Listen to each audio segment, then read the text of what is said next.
topic ko natin sa akin nito, ang libro para sa mga panahon. Ang libro para sa mga panahon. Binasa ko Mr. Henry yung 1:1 ay while thy word is a lamp to my feet and a light unto our paths. Pakibasa ko yung 2 Timothy chapter 3, verse 15 to 16. 2 Timothy chapter 3, verse 15 to 16. Yung bago ko 2 Timothy 3:15 to 16. At mula sa pagkasanggol ng iyong nalalaman, ang mga banal ng kasulatan na nakapagpapadunong sa iyo sa ikaliligtas sa pamamagitan ng pananampalataya kay Kristo Jesus. Ang lahat ng mga kasulatan na kinasiya ng Diyos ay mapapakinabangan din naman sa pagtuturo, sa pagsanla, sa pagsaway at sa katututo ng nasa katuwiran. Yung sa mabuting balita, dito di ba yung pangkakinabangan yung kasulatan siya sa magandang balita, magagamit po. Ito po, ang libro para malalang panahon, naman natin, walang ibang pinag-ibig. Yung ba? Ang Biblia po ay salita ng Diyos. Love letter ng Diyos sa atin. Siya ang sumulat niya. Hindi po siya ng tao na para sumulat. Pero siya, yung ba? Yan ay liham niya sa atin. Itong libro ito, ang Biblia, special kung na libro ko ng Diyos. Special ito na libro ng Diyos. Higit ito sa kanilang libro. Yung ibang libro, lumilipas, pero ito hindi.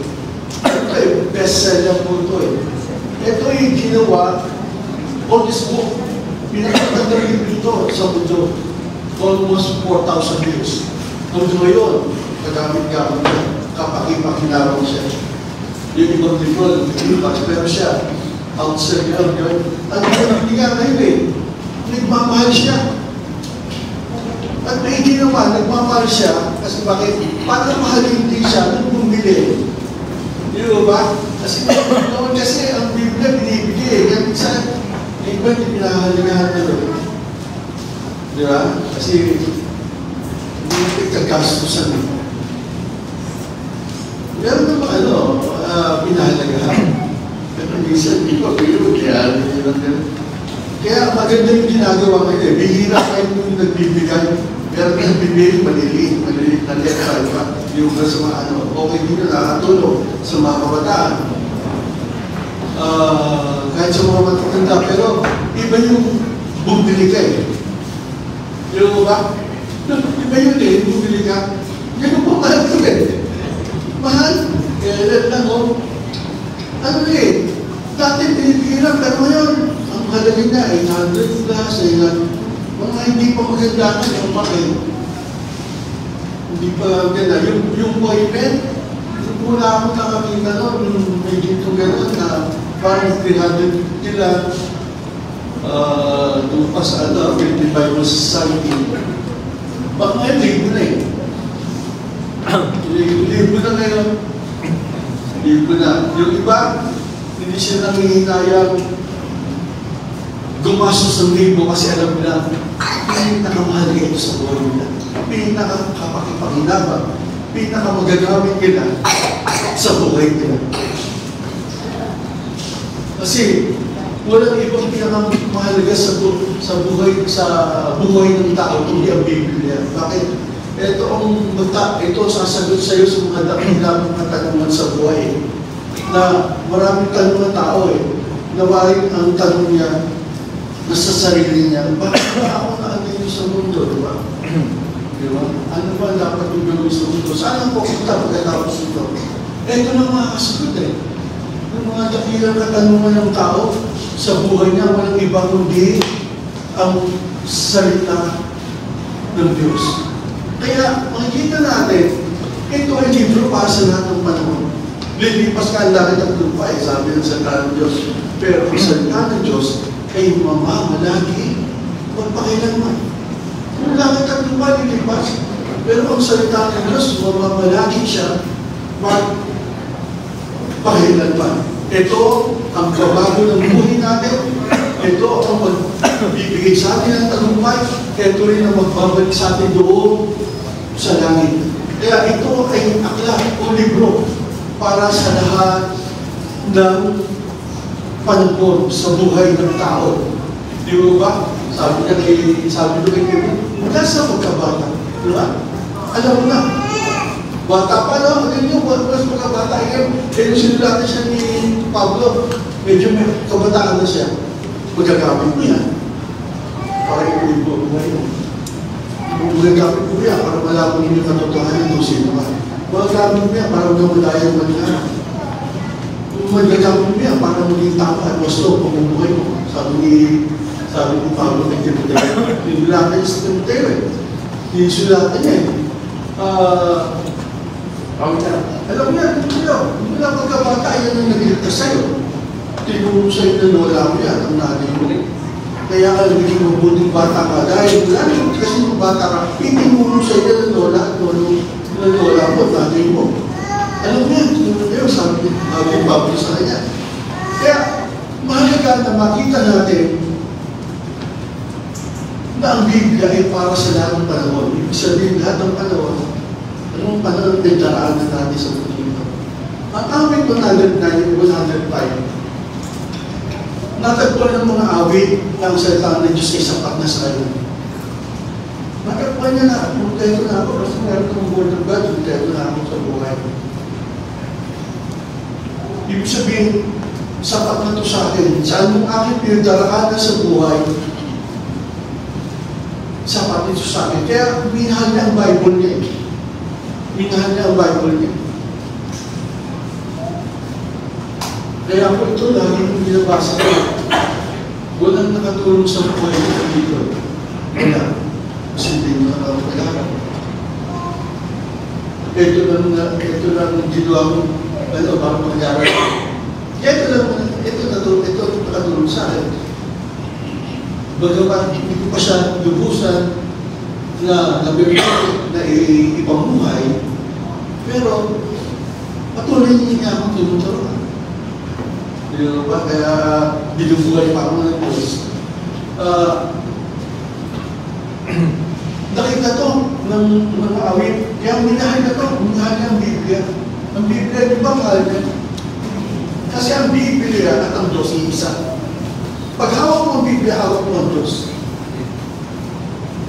Sabi yan sa Revelation chapter 19 o verse 13. Jesus and His Word are one. Diba? Si Jesus ay salita ng Diyos na nagkatawang tao. At ngayon, nasulat siya. Diba? Nasulat siya. Hawak mo ang Diyos. Pinahawak mo sa kanya. Sa mga magitan niya. Kaya, mahal po ba natin ang ating Biblia? Amen. Tandaan natin, sabi ng Diyos ni Joshua, mahal mo yan. Kung kaniligtaan niyo mo sa araw gabi. Kasi yung Biblia ng ginagawa sa buhay mo. At yan ang bibigyan ng tagumpay sa'yo. Walang ibang magbibigay ng ginawa sa buhay mo. Kundi ang Bible. Walang ibang magbibigay ng tagumpay sa'yo. Kundi ang Bible. Sabi ng Diyos sa kanya kay Joshua. Kaya mahalaga na nakita ni mga awit mo, tinignan ko kung si David hindi. Kasi yung Psalms 190, collection siya. Meron pa si David, pero meron mga awit, sinan. Yung mga awit sa templo na collection na awit ng mga awit, mga psalmist mga singer sa templo na collection ng nakita niya na ano man ang pagdaraanan niya, ito ang makakatulong sa akin. Ano man ang pagdaraanan natin sa mundo ito, ano man panahon ang pagdaraanan natin sa mundo ito, walang pwede makatulong sa atin kundi ang Biblia. Saan kayo mo kayo sa sinabi ko? O meron ba kayo alam na makakatulong sa inyo? Kasi, eto, at si Jesus ay isa. Di ba? Jesus and His will are one. Kaya nakita niya na ito ay ilaw sa kanyang mapa at liwanag sa kanyang daraanan. Ibig sabihin, ng ilaw, gabay niya sa kanyang pamumuhay. Di ba? Gabay yun eh. Sa pamumuhay nila. Di ba? Lampara yun eh. Sa ating ibang English version light, ibig sabihin ng light means guide or leading. Yung isa doon, light unto your path means it gives understanding in your path. Magbibigay sa iyo ng pangunawa at pagkaintindi sa mga pinagdaraanan mo sa buhay. Ano mga pinagdaraanan natin sa buhay, sabi niya, ang salita ng Diyos ang gabayan mo at patnubay, sabi ng mga awit. Mga awit. Inherit din ni Pablo. Ang Biblia ay dapat maging libro para sa lahat ng mga panahon. Nakita ni Pablo ito, di ba? Basahin ulit natin. Kaya po, napansin ko itong kaigi. Kaya dito tayo dadating sa punto nito ng 2 Timothy 3:15-16. Ganito po sa pagkakasabi. Nabasahin ko po ulit. Karoon na po ang pumapasa. Mula pa, Timoteo, sabi ni Pablo, Timoteo, alam mo, mula ko sa pagkakata, na mula lang salita, ang nagtutulong sa iyo sa daan ng kaligtasan mo sa pamamagitan ng pangalan ko kay Jesus. 16. Lahat ng sulat ay kinasihan ng Diyos. Kinasihan, God's faith. Hininga ng Diyos. At magagamit, di ba po? At mapapakinabangan, saan magagamit? Saan mapapakinabangan? Sa pagtuturo ng katotohanan para huwag kang maloko. Di ba? Di ba? Maraming luloko sa iyo. Hindi ka maluloko. Alam mo ang katotohanan para kang tigabalaya. Hindi ba sa naniniwala ni Pablo? Initignan nila ang pagkakas nila. Ba, alam na. Kaya alam na totoo. Sige. Pangalawa, magagamit ang itinabangan sa pagbabagulatan sa maling aral. Para hindi tayo matukso, no? Yung mga maling aral. Kasi magaganda ang promise nila. Diba? Nakita nyo? Hindi po doon sa mga followers ni Tibuli eh. Paano nga tinuruan nyo? Paano yan yung disciple nila? Talagang nalaban ng patayan eh. No? No? Diba? Kaya tinuro niya ano? Nalaban ng patayan talaga. Hindi na po kayong mga pulis eh. Diba? Talagang, grabe meron niya, ano eh, si Jim Jones. Yung mga followers niya, sinama niya sa island, tapos sabi eh, tapos uminom sila ng taso, pareho sila, naganda matay doon, di ba? May mga ganun paniniwala. At daming klaseng paniniwala sa mundo, naglipa na. Ang daming kalaban ang paniniwala kay Jesus.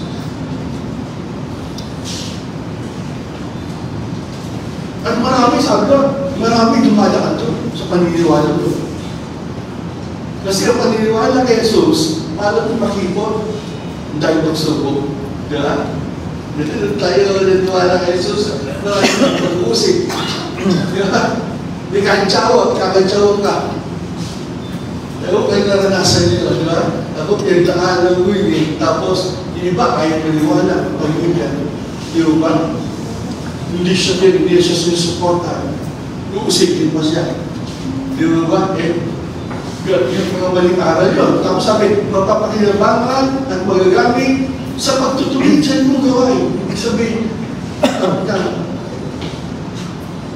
sabi ko nila na may Timoteo, kung may liko mong ginagawa, yan ang tutulong sa iyo. Pakinabangan mo yung libro niya.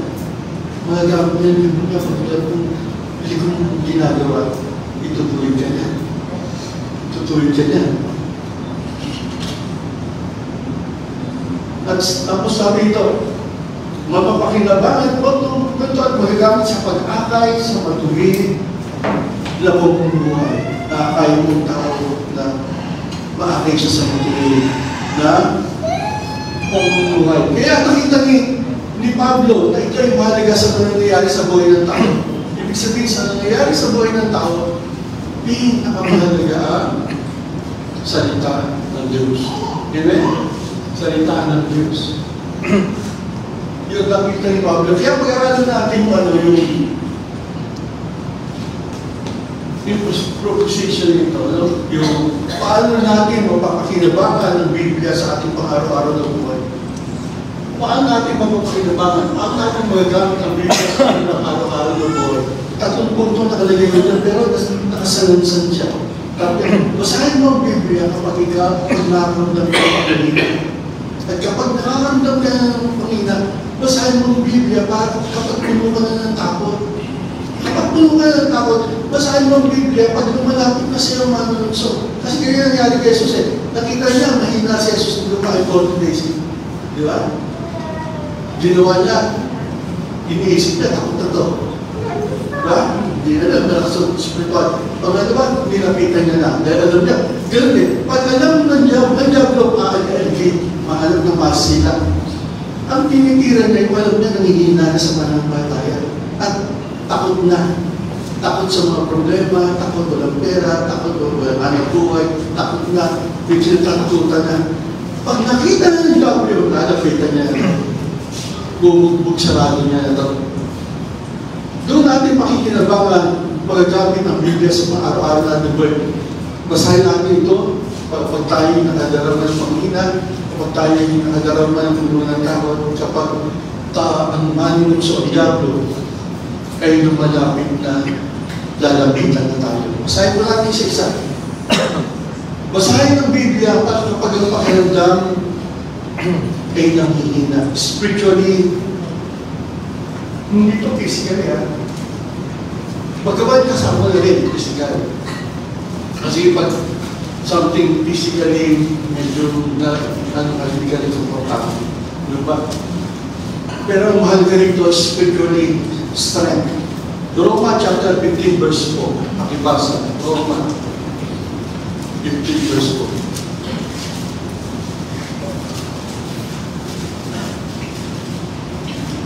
Okay, pakibasa.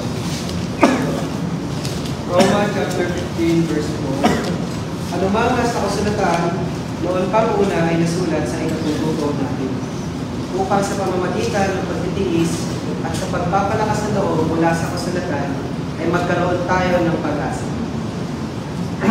Sige. Ito sa mabuting balita kasi ito, ano bang nasa Biblia?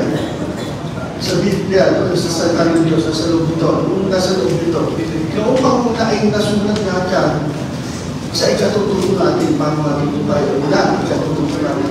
Pangalawa, sapagkat lumalakas ang ating loob at nagkakaroon ng pag-asa, kapag binabasa natin ang mga aral ng nagkatutunan dito, ibig sabihin, kapag binabasa natin ang mga aral ng nagkatutunan sa loob ng Biblia, ano nangyayari?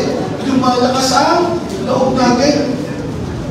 Diba? Kung duwag ka, tumatapang ka, kung mahihain ka, lumalakas ang loob mo. Di ba? Nagpapalakas ng loob ng tao. Natututo ka lumaban. Yung na pag dumarating sa iyo ng dapat, lumalaban ka na. Hindi, sumalakay ni Jesus. Yung ganun. Kahit kung nalaroon ako, mahirap tayo na nagdadaanan mo, diba? Pero hindi ka dumadaan na sarado ka ng hindi ka dumaraan sa karamdaman, sa kahirapan, na nabubugsarado ka ng Diablo. Hindi, nalaban ka, hindi. But Jesus said, I'm here. God will provide all my needs. Lunahin ko lang ng Diyos, darating niya, nandun pa may lang. Lumalabang nga, kahit mabigat ang pinaglaraan ko sa buhay. Kahit bakit gano'n, malakas ang loob mo na hanapang ka. Diba, sa ilawan lang. Makakalaban ka pag meron kang binabasang salita ng Diyos. Kasi lumalakas ang loob mo. Sinasabi mo yung salita ng Diyos. Diba, si Jesus sinabi ka salita ng Diyos Hindi! Ang tao pinabubuhay sa tinapay lang. Sinabi niya sa demonyo, di ba? Kundi sa bawat salita ng tao sa Diyos. Saan na tinog doon? Sa Deuteronomy 8:3. At sa, ano yan, yung sinasabi ni Jesus, nabasa niya sa Deuteronomy. Hindi pa na isusulat yung Mateo, alam na ni Jesus, yung Badyong Porco. Kasi wala nang matay nun. Wala nang tipa nun. Si Pablo at si Jesus ay nabubuhay doon sa lumang kasulatan. Sa Old Testament, yun ang meron sila. Kasi wala pa nun. Bagong tipan. Pero, wala pong librong bagong tipan. Alam na ni Jesus yung Matthew 4. Diba? Hindi lang ako mabubuhay sa tinapay lang, kundi sa bawat salita ng Diyos. Yun ang yun talaga magpapalakas sa akin. Siyempre, ang tinapay pagkain, papalakas siya ng pisikal. Pero ang salita ng Diyos, ang palalakasin na spiritual mo sa iyong makikibaka sa kaaway, sa diablo na ali-aligi sa labas. Wala dito, kasi wala ng libo ni Jesus kumbong na doon. At ang mga akin na andyan, nagbabantay. Para tayo magsalo-salo na kumain ng salita ng Diyos na walang kagampala. Babantay at nila tayo kumain. Kakain ng mga anak ng Diyos. Ng salita ng Diyos. Huwag kayong gulog. Gugulin. Diba? At sabi sa 1 Peter 2, kahit nasa goal, nasa inyo. Ang makuha kayo at magkutok kayo sa mga gatas sa espiritual, diba? Upang lumago kayo sa inyong buhay espiritual. Kung nagpapalakas sa iyo ng loob, sa panahon na may kahinaan, pag nabasa ang Biblia, meron kong nasasabi na nagpapalakas ng loob sa iyo. Kahit bakit hindi karamdaman ng pagdadaanan mo, hindi ka kayang nakawin ang kagalangan sa puso mo. Kahit wala kang pera, hindi niya kayang nakawin ang kagalangan sa puso mo. At bakit? May pangako ka na Lord, my God, shall provide all my needs. Di ba? Nagsasalita ka. Sinasabi mo ang pangako ng Diyos sa buhay mo. Hindi ka tumitingin sa bulsa mo. Hindi ka tumitingin, kundi tumitingin ka sa mga bagay na hindi mo nakikita ang salita ng Diyos. Ano ba ang nagdaraan natin ngayon? Pag may salita ka ng Diyos, hindi ka kaya niya bulbugin, hindi ka kaya pakihin, hindi ka niya makayang mahinain, kundi lalaban ka. Amen? Lalaban tayo. Amen? Dahil meron tayo salita ng Diyos na nagpapalakas sa ating. Amen? Naranasan niyo ng mabuhay? Dahil meron tayo sa tanong Diyos sa puso natin. Dumaan tayo sa problema. Mabigat na problema na gagawin yung problema niya, palugin tayo, isipin tayo ng hindi ko na. Pero dahil may pangako ang Diyos, nahawakan natin. Kasi ang sabi natin sa salita ng pangako ng Diyos, nagpapatakan sa atin, nagpapalakas na loob sa atin. Lumatakas sa ating loob. Amen? Amen? Purihin ang Panginoon. Ang ating mga pasanin sa buhay, malipit ug-uubos ang ating lakas. Di ba yung mga problema? Pasanin problema yan. Di ba? Dahil ang daming problema, ang daming tao pag may pasanin sa buhay, ano, mukhang pasas. Kaya mga pasas. Kalamutan mo. Kalamutan mo ka.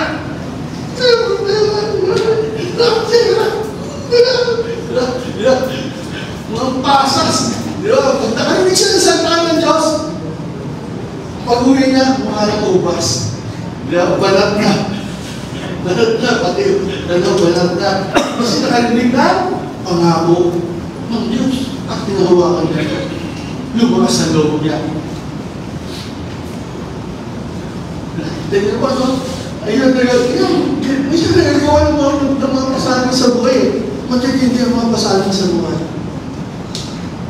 Wala niya sa langit, sa mundo, marami niya. Karamdaman. Ako lang sa pera, walang trabaho. Mga pasanin niya, ang dami niya. Dito ang dami, uso yan dito sa mundo. Uso.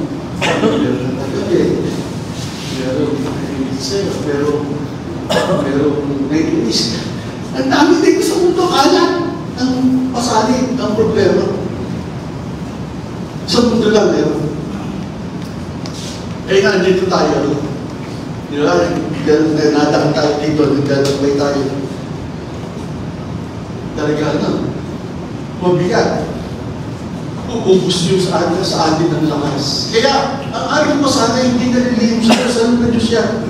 Kaya ang sinabi ng Diyos, nagpaanyaya siya, pakibasa natin. Mateo chapter 11, 28-30.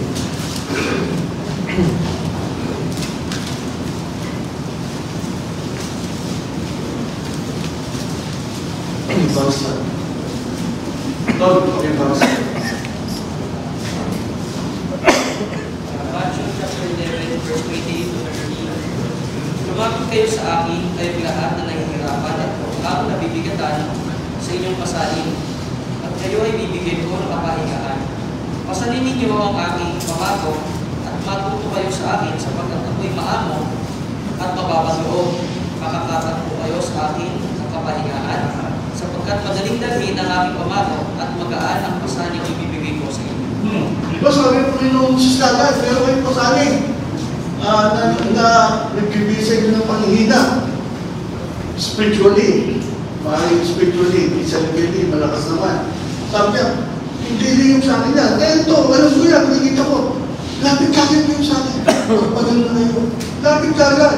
Di ba? Yung sa iba, kung sa kanya nyo naman malapit.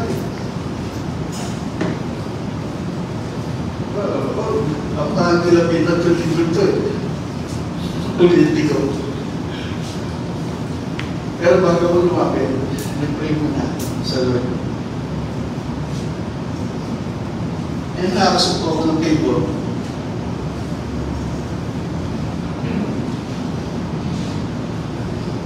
Sabi ko, Pastor Sammy, Pastor eh, Pastor daw, meron daw. Sabi, Pastor ako, edad na ako ngayon. Nung kabataan ko, kaya kong gawin yan. 66 ako sa kaya tayo mo kasi hindi na ako ganun malakas. Kasi Pastor, dahil ka sana. Sabi ko, pinagpapulong mo yan. Sabi ko, sige, Pastor, balik tayo sa lunes. Hindi tayo. Hindi mo ba? May gano'n. Muna tayo sa Diyos na malapit ng mga pasahan natin. At maraming instrumento ng Diyos. Maraming paraan ng Diyos. Maraming siya pwedeng gamitin.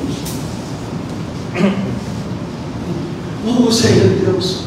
Mahusay na pita ng Diyos. Madaling lapitan ng Diyos. Pinapagaam niya sila.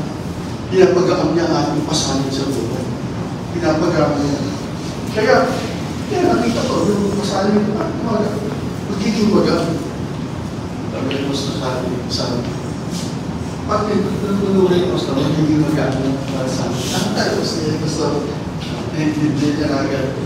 Nagiging magaam ang pasanin. Hindi ko pinagdaraan. Pag lumating na tayo. Jesus ayaw sabi niya, mag-aaral kayo sa akin. Diba? Mag-aaral. Gusto lang yung Bible. Diba?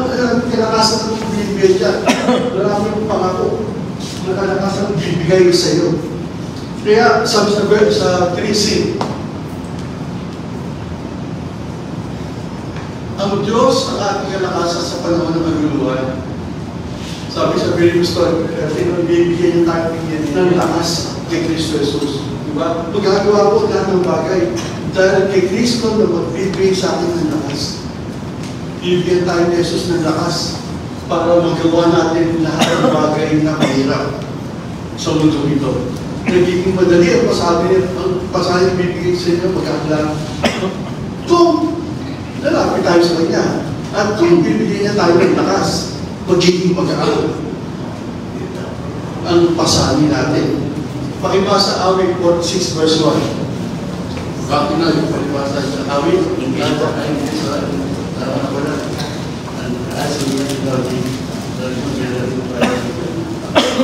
Awit 46 verse 1.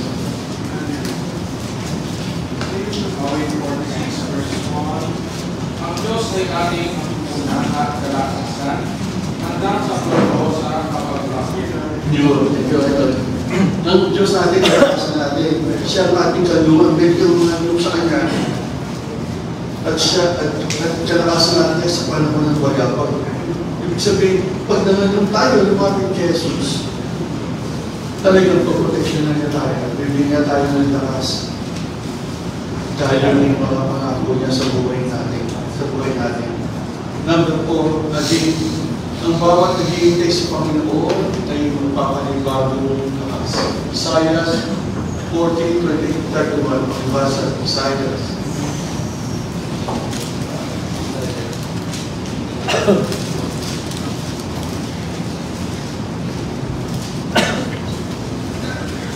Isaiah, Sister Johan. Isaiah 40:28-31.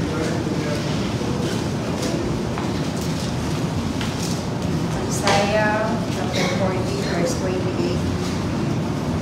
Di ba ninyo alam, di ba ninyo talos na ito si Yahweh ang walang hanggang Diyos? Siya ang lumikha ng daigdig, hindi siya napapagod, sa isipan niya ay walang makatatalo. Ang mga mahinay napapagal ay pinapalakas, kahit kabataan ay napapagod at nagpaypay. Ngunit ang nagtitiwala kay Yahweh ay magpapanibago sigla.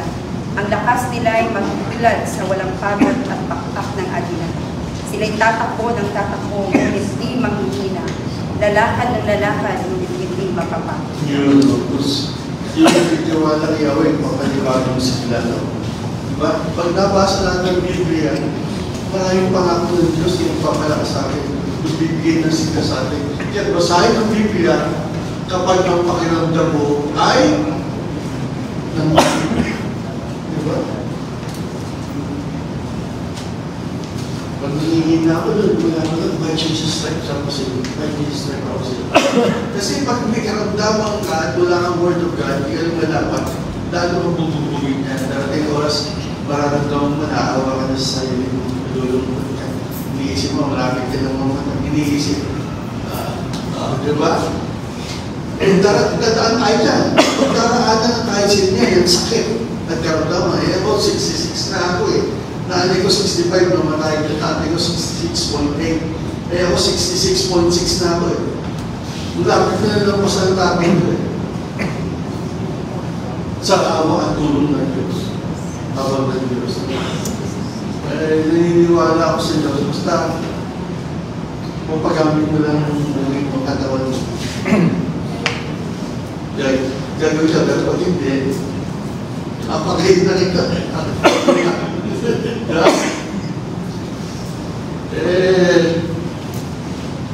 Ano pa? Ang Diyos na nagbibigay ng marunong. Ang Diyos na nagbibigay ng lakas. Basta, yung nagbibigay ng natin sa akin. Amen? Amen. Palakpalan natin ang Panginoon. Ano ang mundo? Basahin ang Biblia kapag tulungan ng tapon. Isaiah 41 verse 10-13. Ako naman bubabasa. Ano sa Isaiah eh? Kaya ako babasahin na. Verse 14 eh. Dahil lang yung katabi. Verse 10-13. Ito no, basta binigyan ng pong. Ito eh. Sabi na Isaiah 41 verse 10-13. Ako isa sa inyo. Huwag kang matakot. Ako ang iyong Diyos. Hindi ka dapat marumba, nalinuman. Wala nang sakita at tutulungan, iingatan at ililigtas. Lahat na may galing sa iyo mapamaya at mamamatay ang sino pang lumaban sa iyo. Hanapin niyo kung hindi masusumpungan ang kaway niyo mula sa kanya. Akong si Yahweh na inyong Diyos, ang siyang nagpapalakas sa inyo. Ako may sabi, huwag kayong matakot at tutulungan ko kayo. Di ba no? Sa mundo ito, may takot sa langit, wala. Kaya kapag tayo naglalagay sa mundo ito, maraming takot dito, tatakotin ka, tatakotin mga tao dito. Kasi meron, naglipatan sa mundo yan eh. Wala yun sa langit, eh hindi ka nagbigay sa mundo. Bawat hakbang mo sa mundo ito, may mananapit sa iyo. Maraming takot. Eh alam mo, sa mundo gano'n. Kasi hindi tayo mangmag. Di ba? Hindi tayo mangmag, tinuruan tayo ng Diyos sa mundo. Kaya pinalangin na nagbigay sa mundo. Maraming mananakit yan. Huwag kayo matatakot. Kasi, kasama niyo ako. Kahit kamatayan, huwag nakakatakutan. Kasi bakit ang mananagay, sa langit ka lang. O, bakit natatakot? Ano na? Pabor na yun eh. Yung tinap sa langit ka, kahit kamatayan eh. Hindi Ba't hindi na yun? Eh, wala ka ng pera, takot ka na. May sakit ka na, takot ka na. May ano na, takot ka na.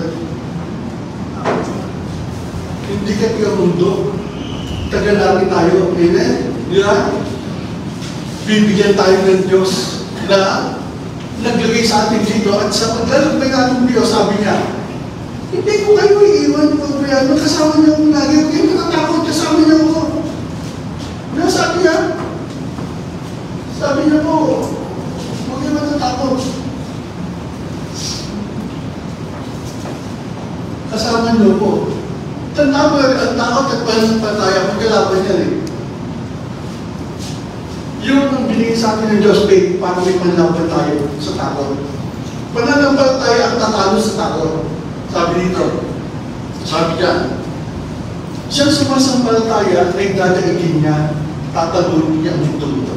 Pag may pananampalataya ka, tatalunin mo yung takot sa mundo ito. Yung mga takot dito eh.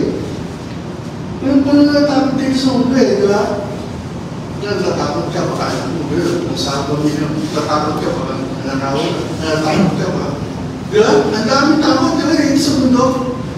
Pero pag may pananampalataya tayo, nagkakapagbigay ito sa atin ng kapanatagan. Faith overcomes this world. Kaya kailangan sa mundong ito, na maraming takot, meron tayong pananampalataya.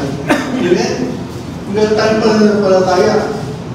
Ang pag-aaral o pag-upin, ang pag-aaral o pagbabasa ng Biblia, pinagpumula ng pananampalataya. Kaya hindi madadagdagan ang pananampalataya mo pag hindi ka nagbasa ng Bible.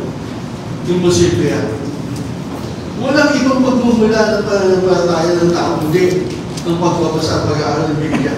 Makikinig ka lang, ilang months ka na nakinig. Huwag kang umasa na pag nagsimba ka, nakakatulong yung pagsisimba, nakakatulong yung fellowship, nakakatulong yung mga Bible study, nakakatulong yan. Pero hindi yan talaga magpapalago sa yung maigit. Yung araw-araw mo, pagbabasa ng salita ng Diyos, yun ang magpapalakas sa iyo, magpapalakas ng iyong pananampalataya. Yun, nakakatulong kasi mga pastor. Mag-aaral talaga eh. Di ba? Makakatulong talaga eh. Tutulong sa prayer meeting, nabalag doon.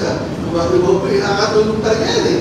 Sa mga kapatiran eh. Sa prayer meeting, nakakatulong sila. Nakakatulong sa prayer namin. Lagi nga, ludat ba yun? Kasi, yes, nakakatulong sila sa atin eh. Na ang faith natin. Madagdagan. Pero yung umasa ka, sa dagdag lang nila, lalakas ka, diba? Kailangan yung magbasa at mag-aral. Sabi ni Jesus, at mag-aral kayo sa akin. Di ba? Ayun ang pagmumulan. Para, kasi magkalaban yun eh. Sin. Sabi doon, di ba? Ang pananampalataya ay bunga ng pakikinig at pakikinig ng mga aral ni Kristo. Doon sa Romans 17, ito si basahin natin yung mga pangakong malakas at pag-iingat ko na kay Isaias. Basahin ko sa Isaias, nandito na po ako. Kaya bukas na ito. Papakita sa inyo yung pangako ng Diyos dito. Sa verse 10-14, sabi dito, ako isa sa inyo, huwag kang matakot. Diba? So, paglalagay natin sa planetang lupa, bigyan tayong chance eh. Bigyan tayo ng pagkakataon eh. Ako, sa sunod po ito, salamat ko. Bigyan niyo ko ng pagkakataon maging tao at mga paglakbay sa planetang lupa. Kung naman, ang tamang hirap kong pinagdaanan, eh, wala kang kasalanan. Kasalanan yung mga magulang mo, na mga hindi mo yung sumpayo sa kanila, eh, umani ako. Pero nung lumapit ako sa inyo, eh, sarap ng buhay pala sa inyo, pagkasama kayo. Ang Panginoong Jesus, di ba? Sabi niya, sasama mo kayo. Yung takot, kasama niya kung kayo, problema. Dami, di ba? Ay, problema sa mundo. Natatakutin ka. Pero sabi niya, hindi naman ako ang Diyos na hindi ka dapat manambat at inuman. Para lang sintak ng tulong yung yata iligtas. Si ako natutuwa kay Sister Josie. Last yan, may lakas ng faith niya. Kasi nakita ko yung hirap ng biglaan ni Pastor. Sabi ko, yung nakita ko hirap si Sister Josie pag kay Pastor eh. Alam mo, magulang pumatay si Sister Josie. Kasi sa nervous talaga eh. Iba yung sakit niya eh. Iba eh. Yung kasama, na-nervous yun talaga eh. Paano na yung matay sa nervous eh. Pero makakasagot si Sister Josie sa akin yan. Pastor, hindi daw pinag siya. Pag ano ng Diyos, anong kaya ko? Sister Josie, hindi. Si Joey, medyo ano, medyo nakakambaba eh. Sabi ko, Pastor, ayos ba ako, ano? Hindi, biniwala ka sa akin. Bahala na ng Diyos. Pag kung ano, bigyan sa akin. Nakikita ko sa Sister Josie, sabi niya, alam mo ni Diyos, Pastor, pag-ibig sa akin. Kasi hindi biro eh. Yung sakit ni iba yung sakit ni Pastor. So, nervous ka, takot, nervous sa ano eh. Kaya salamat sa Panginoon. Yung ginagawa ng pamilya ni Pastor. Pinalalakas ang palataya. Kasi hindi madali. Nakakita ko yun eh. Kaya napakahalaga na sabi dito, palalakas na tutulungan. Lahat ng galit sa'yo, mamatay sino mo lumaban sa'yo. Hanapin yung muli, hindi masusupukan. Ang away niyo, wala nang talaga. Akong si Yahweh ay mong Diyos. Pag siya magpapalakas sa inyo, ako may sabi, huwag kayong matakot, tutulungan mo kayo. 14, sinabi pa ni Yahweh Israel, mahina ka man at maliit. Huwag kang matakot, tutulungan kita. Ako ang Diyos ng Israel ang magpipala sa'yo. Kahit mahina ka, may Diyos na tutulong sa atin. Wala kang laban sa mundo ito. Hindi mo naman laban ang mundo ito. Sabi ni Diyos, laban ko yan. Hindi mo laban yan. Bless ka naman, wala laban sa iyo. Ako makikibaka sa iyo. Di ba yun, sabi ng Diyos, sa ako na sa kanan niya sa baba. Yun ang sabi niya.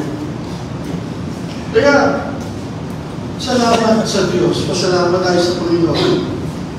Meron siyang pangako sa buhay natin sa panahon ng takot. At sabi ng 2 Timothy, sabi pa ako sa 2 Timothy 1:7, for God has given us the spirit of fear, but of love, and of power, and of sound mind. Hindi tayo binigyan ng Diyos na natatakutan, natatakot tayo. Hindi tayo tatakotin ng Diyos. Pag natakot tayo, may tumatakot, ang diablo.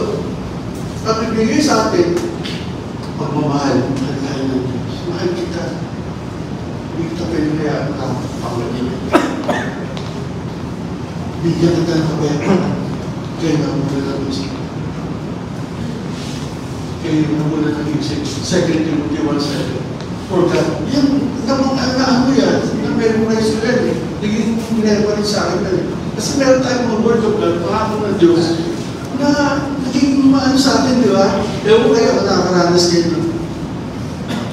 Yung bagong Kristiyano ko, mga nakatulong sa akin word of God eh. Panguli na. Panguli po ito. Basahin ang Biblia kapag ang manunukso ay lumalaki. 1 Corinthians 10:13. Unang Corinto, chapter 10, verse 13.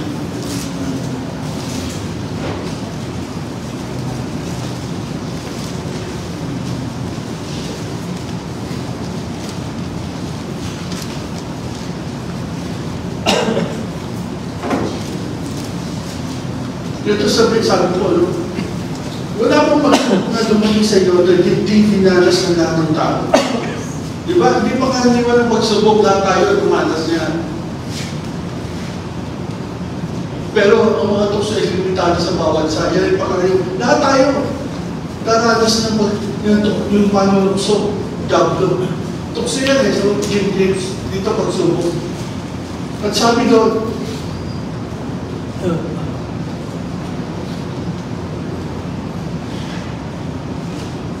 sa halip, pagdating ang pagsubok, bibigyan kayo ng lakas upang mapagtagumpayan iyo. Ibig sabihin, lahat tayo daranas ng tukso. Tutukso na lang. Pero, bago matukso yung manunukso, ang mga tukso, eliminados kung ano kaya natin pagtagumpayan. Ang Diyos ay ito. Kaya inalaw niya kay Job, si Satanas, sige, mo yan. Sige, bigyan mo ng pagsubok. Pero, ang Diyos, Parang vaccine yan, matchmaker. Hindi kayo nagsusubok sa hindi mo ma-match. Hindi mo. Nakuha natin. Hindi papayag ng Diyos. Hindi siya papayag na agrabyado tayo. Hindi. Hindi papayag ng Diyos na agrabyado man ako. Hindi. Ito lang, kung kaya niya lang, pag nagbubugay na, talo ka, wilayas na balas. Nautuwa ko natin. Hindi. Yung malulukso pa, may tulong na Diyos na lumapit sa atin. Meron ano yan, matchmaking, vaccine. Yung vaccine, may matchmaker yan. Pag flyweight ka lang, flyweight ka. Pag heavyweight ka, heavyweight din. Hindi pwede flyweight, heavyweight. Hindi pwede yun. Patay ito. Diba? Ganun yung Diyos. Ganun ang Diyos. At lagi may pagtuturo siya sa atin. Tumuli, sing.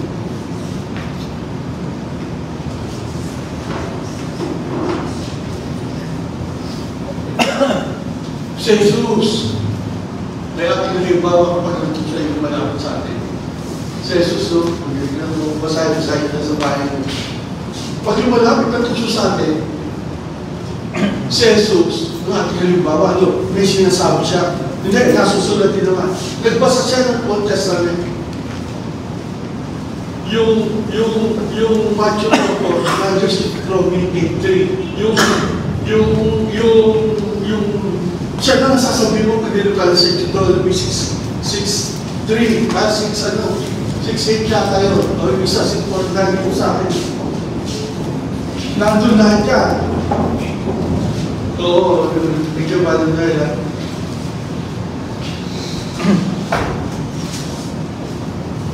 Yung huwag mo makainin niya, Deuteronomy 6:16. Yung lumayas ka sa Satanas, Deuteronomy 6:13 yan. Lahat yan, si Jesus nagbasa ng Bible, kaya pagdating ang nanunukso, nagsasabi siya. At tawag niya bubuhay naman. Sa iyo, Panginoon Diyos na sasabayan ng Deuteronomy. Huwag matukso yung Panginoon Diyos. Nabasa niya lahat doon saan? Sa Deuteronomy. Buo na ang Deuteronomy yun. Nabasa niya. Buo siya sa templo, nagbabasa siya ng Deuteronomy.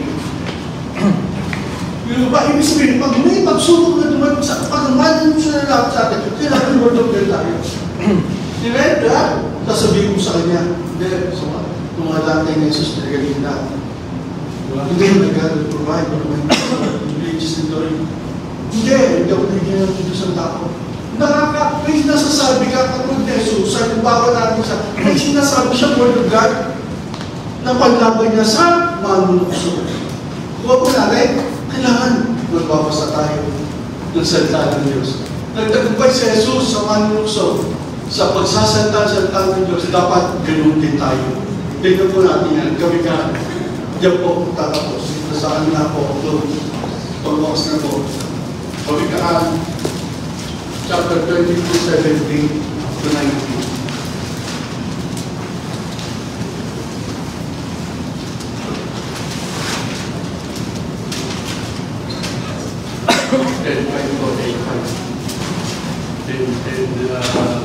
Mabuting balita. Sino mabuting balita? Mabuting balita yan, Chief. Sige pa. Wikaan chapter 22 verses 17 to 19. Pakinggan mo at pag-aralan mabuti ang aking mga ituturo. Ito ay magdudulot sa iyo ng kaligayahan kung isa sa ulo mo. Sinasabi ko ito sa iyo sapagkat nais ko si Yahweh ang iyong panaligan. Yun. Nais ko si Yahweh panaligan mo. Manalig ka kay Yahweh. Pero parang malamang nalalig kay Yahweh. Dapat pakinggan mo at pag-aralan mo mabuti ang salita ng mga talino. Tapos, ito ang magbibigay sa kaligayahan. Ito ang magbibigay sa ng kaligayahan. Kung remembrance mo. Kung isa sa ulo mo. Kasi, ang Bible, hindi lagi natin dala.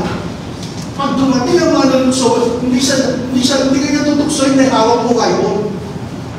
Matalino ang manunukso. Diba? Nagbabalakay. Ang manunukso matalino. Hindi siya. Tutukso niya tayo pag alam na wala tayong dalang Bible.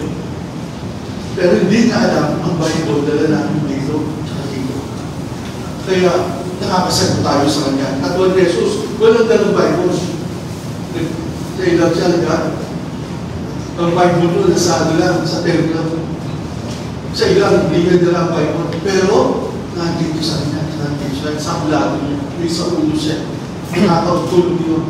Kasi pag sa ulan mo, Biblia, sabi lang, magiging maligaya ka.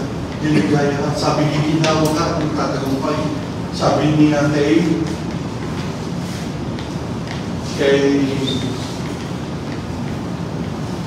Joshua, pagwakas,